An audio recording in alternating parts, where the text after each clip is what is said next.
Good morning, sir. Greetings and welcome to Rotary E-Club Bangalore 3190. And thanks for your time and being the speaker for this week. Morning, Asha. Nice to meet you. Great, Asha. Thank you very much. First of all, greetings to the members of the E-Club. I know some of you extremely well. Ashish, Srimatesh, yourself, great friends of mine.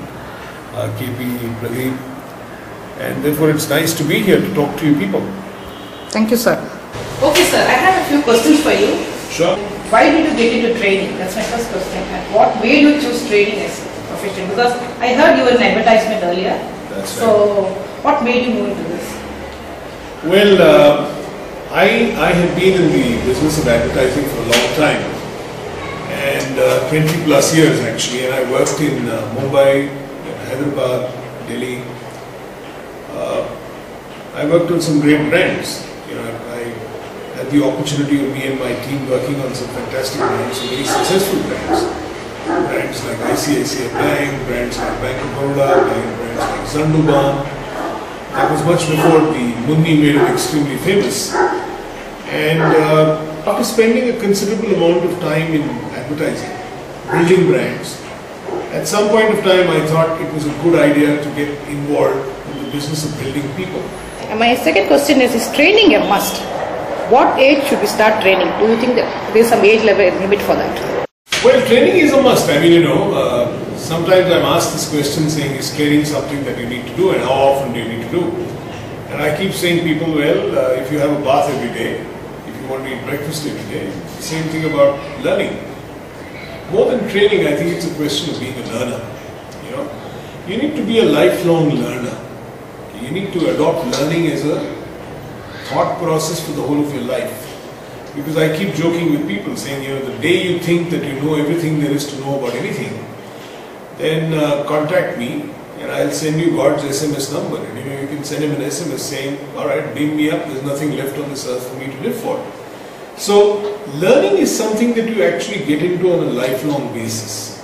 And if you want to keep learning, then one of the ways to keep doing that is, of course, going and attending a formal training program. You could well do that in terms of meeting people, reading a book, getting onto the net, researching a particular subject. But learning is something which is a lifelong thought. That is something that we can't get away with. So my third question is, do you think training is it's one time, or do you think that we need to have continuously attending that? Do you need to have that? You see, there are basically 2 or 3 different kinds of training that can take place.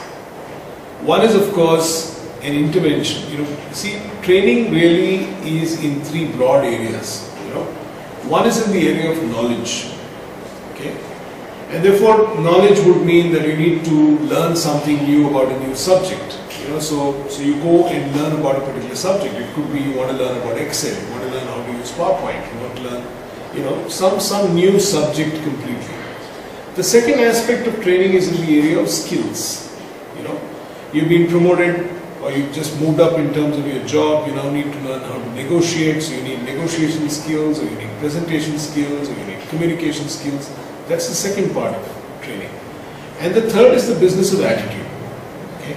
So you need to now, whatever be the level that you are at, you may be a very young person, you may be a very old person, it doesn't really matter. But you need to keep constantly updating the attitudes that you have for succeeding in life.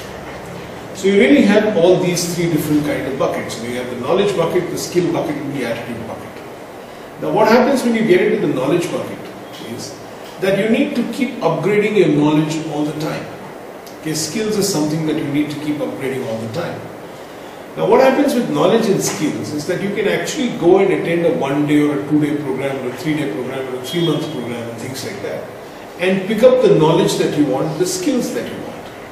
Now when it comes to attitude training, which is where I focus my energies on, attitude training, behavior training, attitude and the resultant behavior, this is something that you can't learn or you can't imbibe when you go and do a 1-day program, 1.5-day to 2-day program. So you definitely need to have a constant interaction that will take place.